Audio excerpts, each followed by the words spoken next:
whomever யாரையெல்லாம் யாரை வேண்டுமானாலும் அப்படிங்கிற மீனிங் இதுக்கு வரும். whomever they invited all attended their function.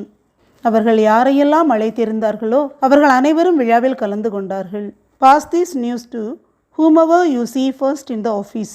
நீ யாரையெல்லாம் ஆஃபீஸில் முதலில் பார்க்கிறாயோ அவர்களிடம் இந்த செய்தியை தெரிவி. அதாவது அவர்களிடம் இந்த செய்தியை சொல். she is free to marry whomever she chooses. தான் திருமணம் செய்ய யாரை வேண்டுமானாலும் அவள் தேர்ந்தெடுக்க அவளுக்கு சுதந்திரம் இருக்கிறது. whomever he underestimated all became richer than him. அவன் யாரையெல்லாம் குறைத்து மதிப்பிட்டானோ அவர்கள் அனைவரும் அவனை விட பணக்காரர்கள் ஆகிவிட்டார்கள். you can select whomever you like as your life partner. உனது வாழ்க்கை துணையாக உனக்கு பிடித்த யாரை வேண்டுமானாலும் நீ தேர்ந்தெடுக்கலாம். meet whomever you want. நீ யாரை வேண்டுமானாலும் சந்திக்கலாம். whomever she rejected are all not qualified for that post. அவள் யாரையெல்லாம் நிராகரித்தாளோ அவர்கள் அனைவருமே அந்த பதவிக்கு தகுதி இல்லாதவர்கள்.